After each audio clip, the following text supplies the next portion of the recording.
तो फिल्म की शुरुआत होती है वैलेरी से, जो एक बहुत ही अच्छी मोटिवेशनल स्पीकर है और पूरी ही दुनिया में मशहूर भी है। सबको उसकी बातों से उम्मीद मिलती है, पर वो किस तकलीफ से गुजर रही है कोई नहीं जानता। हर रात उसे डरावने ख्वाब आते हैं, जैसे कोई उसे पानी में खींच रहा हो। उसे इन सब की वजह आज तक समझ नहीं आई। खैर, इसके बाद हमें वैलेरी की फैमिली के बारे में पता चलता है कि उसकी मॉम तो सालों पहले ही मर चुकी हैं। अभी उसके डैड का कुछ पता नहीं और रूबी उसका हस्बैंड है, जो उससे बहुत ज्यादा प्यार करता है। आज उसके लिए उसके गाँव से एक लेटर आया था, जिसे देखते ही उसका मूड काफी ऑफ हो गया, उसकी उदासी बढ़ गई। उसने अपनी दोस्त से मिलने का फैसला किया, पर इससे भी उसके मूड पे कुछ खास फर्क नहीं पड़ा। वो काफी दिन से अपने आप में अजीब तब्दीलियां नोटिस कर रही थी, जैसा कि उसके सर में बहुत ही ज्यादा खारिश रहने लगी थी। इस टाइम वो अपनी खारिश को कम करने वाली मेडिसिन के साथ बर्थ कंट्रोल पिल भी लेती दिखाई देती है। खैर, आज मेडिसिन लेने के बाद भी जब उसकी खारिश कम नहीं हुई तो वो परेशान हो गई और इंटरनेट पर अपनी खारिश के बारे में सर्च करने लगी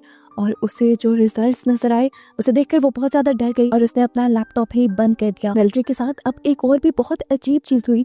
उसके घर में बहुत सारी चूंटियां थी। ये कहाँ से आई थी, कहाँ जा रही थी, वैलेरी को अंदाजा नहीं था। इन चूंटियों का पीछा करते करते वैलेरी को चूंटियों का बना एक पूरा घर अपने घर के अंदर नजर आता है। उसे झाँक कर अंदर देखा तो अंदर बहुत सारी चींटियां थी, जिन्हें देखकर वो डर गई। अगले दिन दिखाया जाता है वैलेरी को अब एक इंटरनेशनल टूर के लिए जाना था, जिसके लिए उसे बर्थ सर्टिफिकेट की जरूरत थी। उसने अपने डॉक्यूमेंट्स में देखा तो उसके पास बर्थ सर्टिफिकेट नहीं था, शायद वो उसकी मॉम के पास था, जिसके लिए वो अपनी आंट के पास गई। असल में उसे अपनी आंट से उस बॉक्स के बारे में पूछना था जो उसकी मॉम उसके लिए छोड़ के गई थी, लेकिन यहाँ पर वो अपनी मॉम की काफी बातें करने लगी, क्योंकि वो अपनी मॉम को बहुत ज्यादा याद करती थी। उसकी आंट ने उसे एक लॉकर का एड्रेस बताया जहाँ पर वो बॉक्स रखा हुआ था। वो जब उस गोदाम में गई तो यहाँ आकर वैलेरी और उसकी आंट ने देखा कि वो बॉक्स यहाँ से गायब था। ये दोनों परेशान हो गई तो वैलेरी की आंटी ने कहा, शायद तुम्हारे डैड यहाँ आए हो और उस बॉक्स को ले गए हो, ये भी तो हो सकता है। अब वैलेरी सब कुछ छोड़ छाड़ कर घर आ जाती है और आज भी घर आने पर उसके सर में इतनी खारिश हो रही थी कि वो पागलों की तरह दोनों हाथों से अपना सर खुजा रही थी और उसके पास बैठे हस्बैंड को भी उसकी ये आदत बहुत ही अजीब लगने लगी थी। वैलेरी को अपनी इस बीमारी की समझ नहीं आती, यहाँ तक कि डॉक्टर्स को भी उसकी इस बीमारी की समझ नहीं आई, तो उसे लगा शायद उसे ये जेनेटिक इशू है, उसकी मॉम को भी होगा और अब उसे हो गया है। फिलहाल उसे अपने इंटरनेशनल टूर के ऊपर फोकस करना था, इसीलिए उसने अपने डैड से मिलने का फैसला किया। जाने से पहले उसने अपने सर पर कैप पहन ली ताकि वो लोगों के सामने अपने सर पे खारिश ना करे। वैलेरी गांव में आकर अपने डैड से मिलती है, जो पहले एक सोल्जर थे लेकिन अब एक मॉन्क बन चुके थे।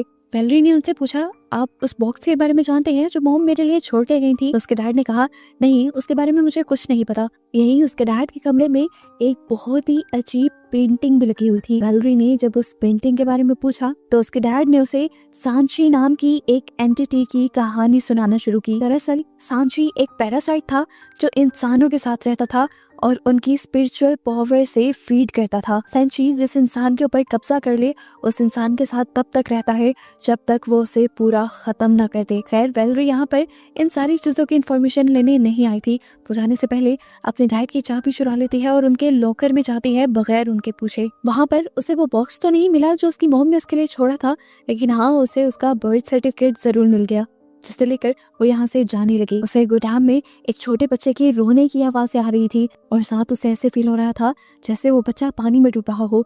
उसने आवाज़ का पीछा किया तो वो एक स्टोर रूम तक पहुंची। इस स्टोर रूम के अंदर बहुत सारी केड़ियाँ बिछा रही थी। उसने बैठकर उन्हें देखने की कोशिश की तो उसे ऐसा फील हुआ कि जैसे पीछे से बहुत सारी बुरी सोल्स उसे पकड़ने वाली हैं। उसने अपने कंधे पे बहुत सारे हाथ फील किए। इससे पहले कि वो चिल्लाती थी उसने पीछे मुड़कर देखा तो वो यहाँ का गार्ड था, यानी इस टाइम इसे ही हेलुसिनेशंस हुए थे। वैलेरी अब घर आकर बहुत कंफ्यूज थी। आज उसके साथ जो हुआ ये पहले कभी नहीं हुआ था। वो अपने डैड के लॉकर से जो सामान लाई थी वो उसे देखने लगी। इसमें उनकी फैमिली की पुरानी पिक्चर्स थी, उसके डैड की भी और उसकी मॉम की भी, उस टाइम की जब उसके डैड एक सोल्जर हुआ करते थे और उसकी मॉम एक बहुत ही खूबसूरत औरत थी। ये सब देखते हुए वैलेरी को एहसास हुआ कि उसे आज तक ये मालूम ही नहीं कि उसकी मॉम की मौत हुई कैसे थी। इन्हीं पिक्चर्स में वैलेरी अपनी मॉम के हाथ पे एक वैसा ही एलर्जी का निशान नोटिस करती है जो उसने अपनी एलर्जी को सर्च करते हुए इंटरनेट पे देखा था। और यहाँ से उसे ये कंफर्म हो गया कि उसे आजकल जो बीमारी है वो पहले उसकी मॉम को भी थी और इसका ताल्लुक उसकी मॉम से ही है। वैलेरी की इस बीमारी ने उसे बहुत ज़्यादा चिड़चिड़ा भी बना दिया था, यहाँ तक कि वो अपने हस्बैंड रूबी से भी अब अच्छा बिहेव नहीं करती थी। वो बहुत चिड़चिड़ी रहती थी। आज तो उसने फैसला कर लिया था कि आज रात को वो अपना सर नहीं भुजाएगी, इसीलिए वो अपने हाथों पर ग्लव्स पहनकर अपने हाथों को बांध कर सो जाती है। और सुबह उसकी आंख एक बहुत ही बुरे झटके से खुलती है। उसने देखा कि उसके हाथों पर अब ग्लव्स नहीं थे और उसने अपने सर को खुजा खुजा कर अपने स्कैल्प को इतना जख्मी कर लिया था कि उसमें से बहुत ज्यादा खून आ रहा था, जो देखकर वो डर गई। वो अपनी मॉम की इस पिक्चर को लेकर अपनी आंटी के पास जाती है जिसमें उनकी एलर्जी दिखाई गई थी। उसे देखकर आंटी उदास हो जाती है और वेलेरी को बताती है कि तुम्हारी मॉम पर शायद कोई कर्ज था, कोई श्राप था जिसकी वजह से वो मर गई। मैंने उसे बचाने की बहुत कोशिश की पर कोई फायदा नहीं हुआ। वेलेरी ने सवाल किया कि डैड ने इस सब के बारे में क्या किया।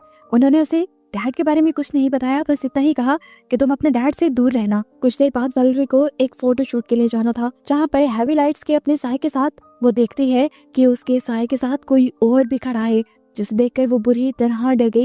लेकिन उसने यहाँ पर किसी को भी अपनी फीलिंग एक्सप्रेस होने नहीं दी। वो अब घर आ गई और घर आकर भी वो सर कुचा रही थी। उसने अपने सर में इतनी खारिश की कि खून निकल आया और इस खून को रॉबी ने भी नोटिस कर लिया। उसने यहाँ रॉबिन से झूठ बोल दिया कि नहीं ऐसा कुछ नहीं है। वेलेरी इस चोट को लेकर तो कोई बहाना बना देती है और जैसे ही मेडिसिन वाली दराज खोलती है तो वहाँ पर उसके हस्बैंड को उसकी बर्थ कंट्रोल पिल्स दिख जाती हैं, जिसे देखते ही उसके और रूबी के दरमियान में लड़ाई होना शुरू हो चुकी थी।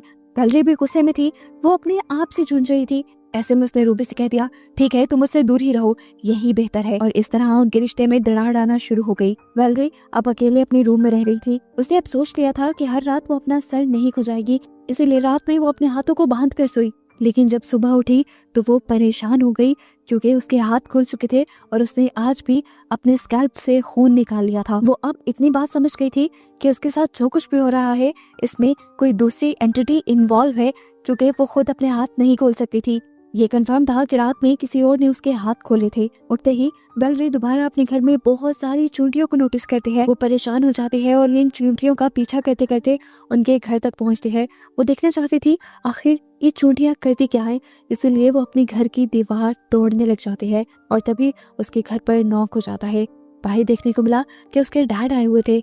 उसके डैड वेलेरी के लिए बहुत ज्यादा परेशान थे। उन्होंने कहा कि तुम मेरी कॉल नहीं उठा रही थी तो परेशानी में मैं बस यही चला आया। वो इस टाइम वेलेरी को कुछ बताना चाहते थे। वो बात शुरू करते हैं वेलेरी की मॉम से। वो बताते हैं कि वेलेरी तुम्हारी मॉम एक बहुत अच्छी इंसान थी और आज मैं तुम्हें बताता हूँ कि उनकी मौत कैसे हुई। सालों पहले मैं एक सोल्जर हुआ करता था और मैंने अपनी एक दुश्मन फौजी को मारा था। वो एक लड़की थी, न जाने उसके अंदर क्या ताकत थी जो उसके मरने के बाद मेरे साथ मेरे अंदर आ गई और मेरी वजह से वो तुम्हारी मॉम के साथ जुड़ गई। मुझे बाद में पता चला कि वो एक सेंची है और जब मुझे ये बात मालूम हुई तो मैंने तुम्हारी मॉम की उस सेंची पैरासाइट से जान छुड़ाने की बहुत कोशिश की, लेकिन मैं नाकाम रहा। फिर तुम पैदा हो गई और फिर वो सेंची पैरासाइट तुम्हारे अंदर आ गया और तुम्हारे साथ मैं जानता हूँ आजकल बहुत अजीबोगरीब वाक़ये हो रहे हैं और इन सब के पीछे वो सेंची ही है। वेलेरी के डैड जानते थे कि वेलेरी इन सारी बातों को जानने के बाद बहुत ज्यादा रिएक्ट करेगी, इसीलिए वो उसकी चाय में नींद की गोलियां मिलाकर लाए थे, जिसकी वजह से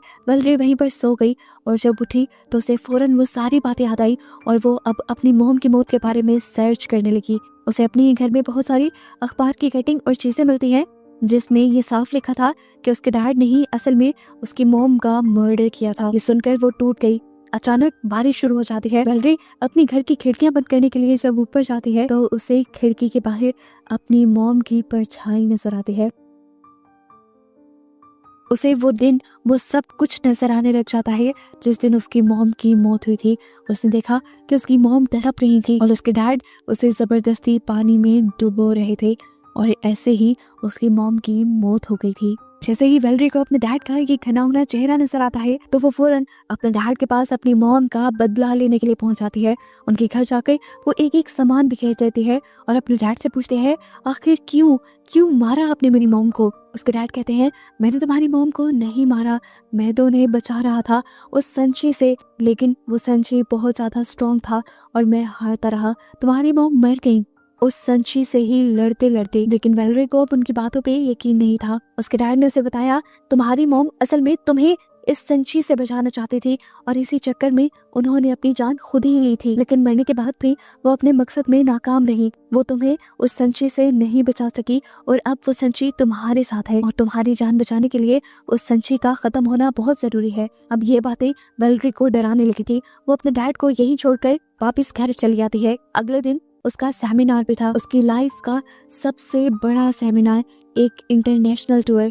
वो नहीं चाहती थी कि सबके सामने उसका मजाक बने, वो सबके सामने अपने सर को खुजाए, इसलिए उसने अपने सर पे एक कैप पहन ली। उसका शो शुरू हो गया। यहाँ पे बहुत सारे लोग आए हुए थे और रेटिंग बहुत ज्यादा थी। उसने स्टेज पे एक लड़की को बुलाया और अपनी स्पीच शुरू की।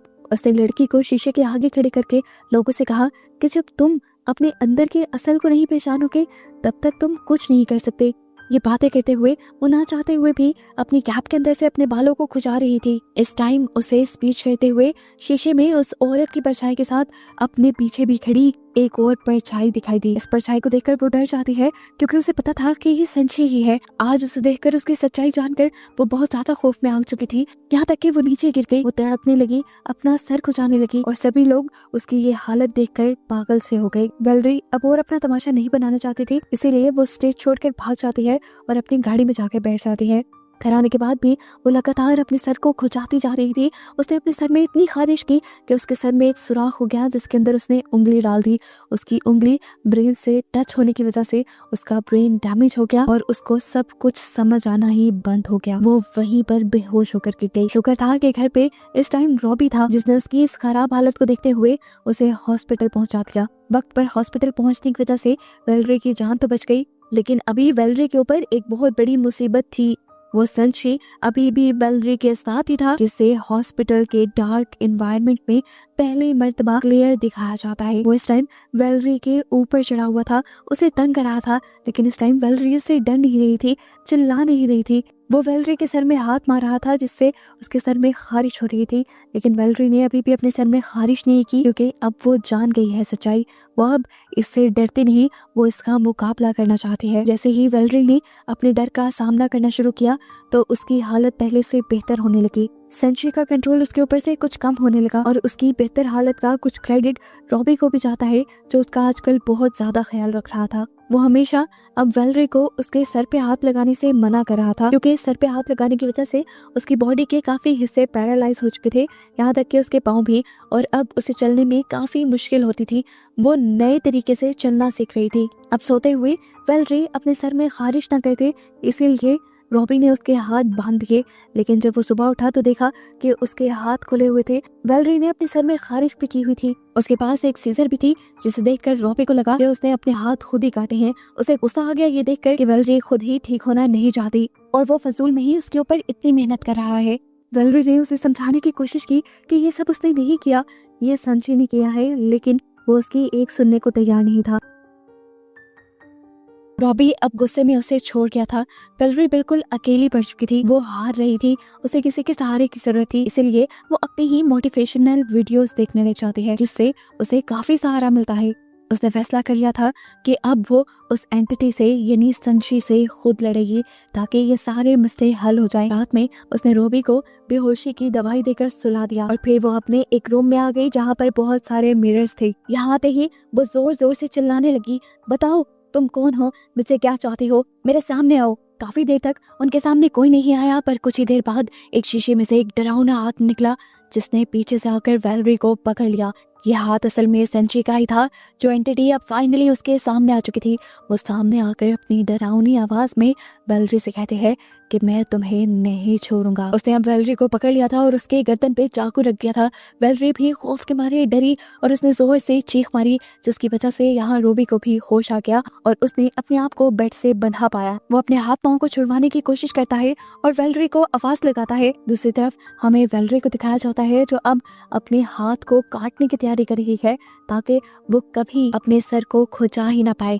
उसने अपने हाथ पे एक मार्क बनाया और उसे एक कटर के नीचे रख दिया, लेकिन कोई भी इंसान अपने आप को इतना दुख कैसे पहुंचा सकता था। वो कई मर्तबा हौसला करने पर भी अपना हाथ नहीं काट पाई, लेकिन फिर वो एक मर्तबा हिम्मत करती है और तेजी से मशीन के सामने आकर मशीन के नीचे अपना हाथ रखकर एकदम से उसके ऊपर वो कटर चला देती है। हाथ से शर करके खून निकलकर उसके मुंह पे गिर जाता है और उसका हाथ, इससे उसे बहुत ज्यादा दर्द हुआ था। खून भी उसका बहुत ज्यादा निकल रहा था, जिस पर चीजें बांध बांध कर उसने कंट्रोल करने की कोशिश की। इस हाथ का खून रोकने के बाद उसने अपने मुंह से खून साफ किया और फैसला किया कि वो अब अपने दूसरे हाथ को भी काट देगी।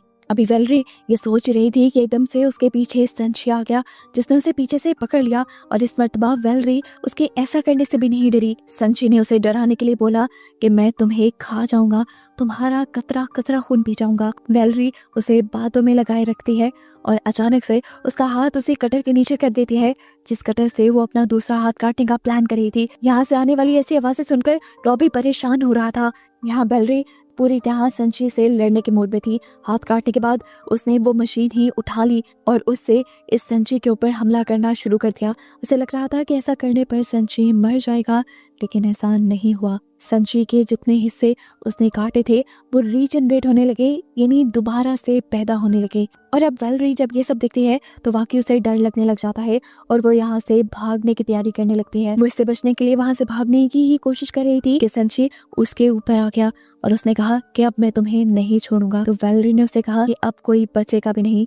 ये कहते हुए ही वो अपने आप को घसीटते घसीटते पानी के अंदर ले गई और उसने पानी के अंदर जंप कर दिया। वेलरी के पानी के अंदर कूदते ही संजय भी उसके साथ पानी के अंदर कूद जाता है, लेकिन पानी उसका सबसे बड़ा दुश्मन था। वो इस पानी के अंदर तिलमिलाने लगा और वेलरी उसका हाथ पकड़कर उसे वहीं रोकने की कोशिश में लग गई। और आज उसे समझ आया कि क्यों उसकी मॉम उस दिन पानी में कूदी थी।